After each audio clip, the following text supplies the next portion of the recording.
Well, today is May the 2nd, and I guess it's time for the early month garden tour. And let's take a look at what I've been doing in the last couple days down here. We've had strange, well, doesn't every gardener always say that the weather's been strange? But we had a streak of about a week and a half where it was over 85 every single day, which really wreaks havoc with a lot of plants. I think my onions have suffered the most. And then it got really, really cool, unseasonably cool, not freezing, fortunately, but chilly, chilly, chilly. It went down into the high 30s. The days have only been reaching into the low 60s or high 50s. We had a lot of wind in the last couple days, and we also had finally a good soaking rain. We got 4 inches of rain on, I think it was Friday or Saturday, maybe Friday night and Saturday, and then we got another about inch on Sunday. So we have gotten rain, and we really did need that. But let's take a look at what's been up in the garden, what's coming up in the garden, and what I've been planting out and doing. Well, first let's talk about the challenges and the weird things. And this is something that's been happening with a lot of my onions. First of all, they're getting scapes on them, which is not a good sign. These particular onions were planted from little onion sets, which I was reluctant to do, and that in fact has happened, that they're starting to get the scape on them. I'll show you what I mean. Now, my neighbors have said that this is happening to them too. I think this is the weather. The weather has just been awful. So these scapes, once the onion starts getting a scape, it's not really gonna be able to escape, very easily. So I'm gonna cut these off, and probably in another couple of days, I'll just pull these and use them like spring onions. There are a couple that look like they might bounce back, like this guy right here. But then others just completely flopped over. Now, we're going to see whether it gets any kind of new growth on here. I don't know. So that's a bad news story. The good news story is the carrots are doing super, super well down here. They had just been kind of hanging out.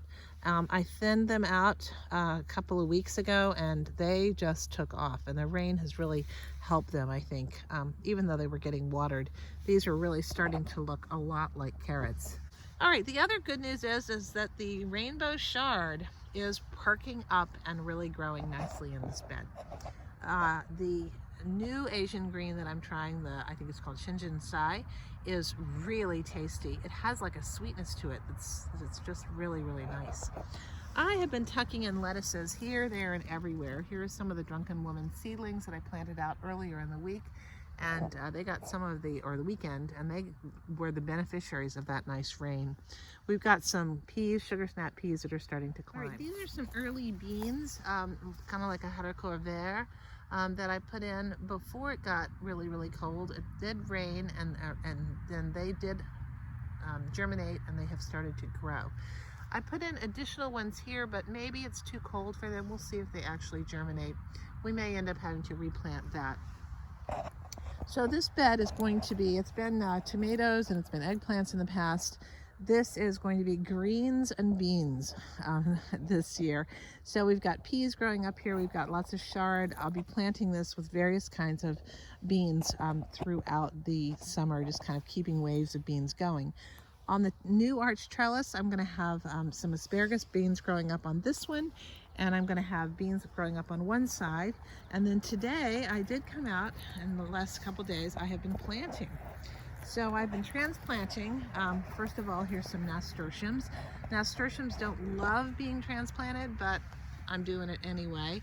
And they've only been in the ground one day, so they seem okay. I also planted out today the cucumbers, because it was just time for cucumbers and squash to get into the ground. So on this cattle panel trellis, I have 3 cucumbers. They'll have plenty of room to spread out and grow on this trellis and fence. So this one is a Roseland White. That's my pickling cucumber. This one is a Suyulong, which is the Japanese style cucumber, which is so delicious. And this one over here is an Arkansas Little Leaf, which is very nice for pickling as well as just plain eating. Now I am going to cover a couple of these up overnight, and that's because it's not going to freeze, but it is going to be kind of cold for cucumbers and squash. So if they don't survive. Well, that's okay. I've got plenty of time to grow them. I've also transplanted in some calendulas and also some little lettuces here. I figured these lettuces will grow underneath the trellis and maybe it'll get shaded. I've got lots more calendula to plant out. The Monarda has really taken off and is spreading. That was planted last year. That's going to be something we'll have to get under control, but I'm going to be happy to see it. We have calendula here. We have some Thai basil here, and more nasturtiums coming up there in the corner. A whole video on my brassicas, and they are doing fantastically. They love this cold snap. They are probably the happiest campers in my bunch right now. Here's some cilantro that is about to go and bolt. This was a volunteer. I'm going to have a little row of flowering things right here on the edge.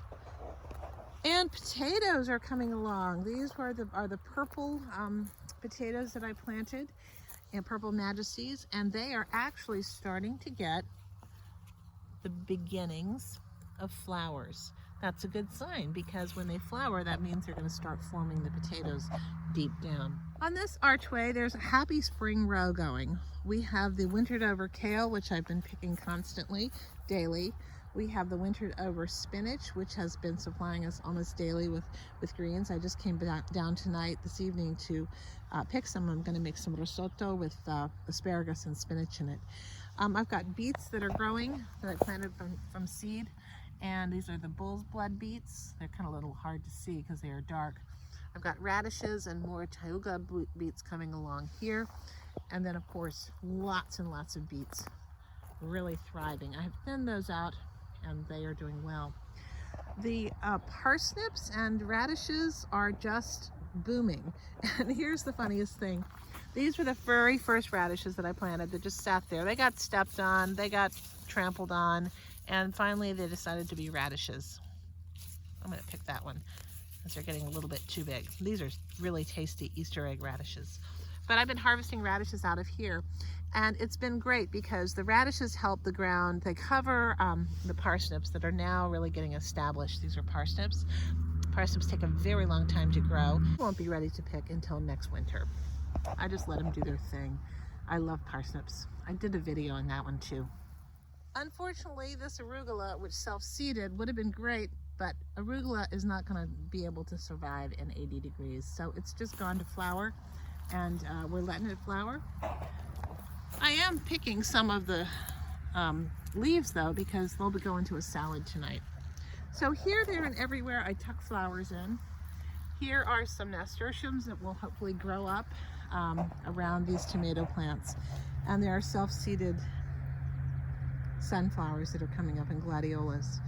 These are English peas. These are the kind that you shell, and I will be hopefully being able to get those shelling peas coming in fairly soon, because now they're flowering fairly consistently on a daily basis. All right, I'll just do a little sweep here of the bottom half of the garden. This is the cattle panel arch, which will eventually have melons and squash growing over it. Right now it's got peas going. I've got some potatoes that I planted over in that bed there that are looking nice and healthy. These things have really not been planted out yet. In the far corner, there's some lemon balm, and I've got one shishito pepper that I transplanted, and a couple of marigolds. This area will be mainly tomatoes and peppers on the perimeter, and melons and squash growing up the archway, and herbs tucked in absolutely everywhere. This is looking towards the southwest corner of the lower half of the garden, and you can see the potatoes that are coming up in the containers. This bed in the center will be my sauce patch this year, and then the lower one will have some various kinds of tomatoes in it. I'll probably pick some peanuts around, and on the other side of the fence we will have my sweet potato area. They're volunteer sunflowers, which I love to see. Here's another container of potatoes planted much later. These I think were planted early in April, but they're coming up nicely. And this will be ultimately my pepper row. These onions are doing the same kind of funky thing. Now these were not planted from onion sets. These were planted from little onion starts, little bare rooted ones. Here are my potatoes. These are the red Pontiacs. Now I'm outside the garden and I'm looking towards my apple and plum trees. I'm looking up towards my wildflower patch, and I'm looking down towards the southern corner. And here in the foreground, I've got foxglove planted. Here's the monarda and hyssop coming along. This will have flowers and herbs primarily, things to keep rodents out, hopefully, and things to attract pollinators. This arch, of course, will be where cucumbers will be growing. Earlier in the week, I planted some pineapple sage, which has gorgeous red flowers on it. I bought that particular plant. Here's the Mexican tarragon, some lantana, yarrow, and monarda growing, and foxglove. Here's the new no-dig bed. I have not yet really gotten to plant this yet. I think I'm going to put a pumpkin in here, maybe a couple watermelon plants here and there, and lots of flowers. And up the arch will be some of the snake beans. I hope that they'll go. In the center here, this was from last year, expanded into my Ruth Stout bed. We have the foxglove and flowers and Mexican tarragon. Here is my poor struggling artichokes. This one really wants to come back. This one's trying hard as well. But the Ruth Stout potatoes are the stars of the show right now. Today what I did was I put more hay on top of the bed. So the potatoes will develop underneath all of that hay. So I'm just going to continue to mulch it down as we go along. I'm starting to put in flowers because I love to have flowers everywhere in the garden, inside and out. These are some verbena and some snapdragons that I planted. Here's some more onions that hopefully will do better than the other ones. Here's a dahlia. Last night something took a snap off of it and it didn't eat it, so hopefully it didn't like it and it won't come back. The phlox probably will be a goner. And yarrow here, as well as some echinacea that's growing in here, and monarda that was planted last year. So I had zinnias planted in that hole and something ate them. This is the area where I've been probably having the most vole problem out here. I'm going to be putting in these stakes tomorrow, so I will show you how that works, and we will share and update you about the vole situation. All right, this is the bed that I created a couple weeks ago with my friend Meredith, who came for lunch and ended up getting pressed into labor. And I've decided that I am going to put lavender here. And I'm going to see if I can get a big patch of lavender going. And I'm putting it over here because the rest of the garden gets a lot of water. And I'll just not water this bed as much because lavender don't like the wet. Hello, garlics. Looking fine.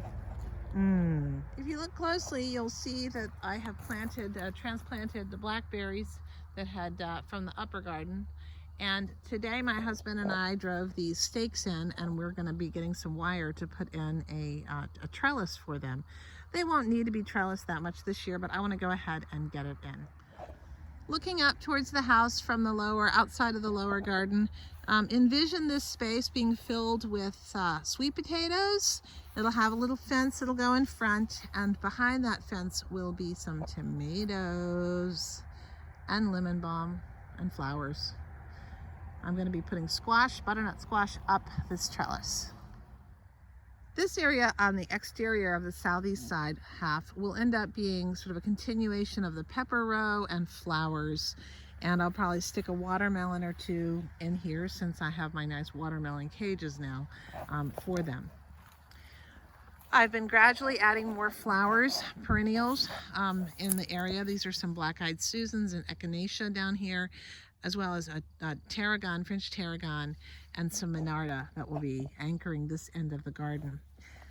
Here are the hops, and here is the passion flower vine finally starting to vine up, and the Gerber daisies.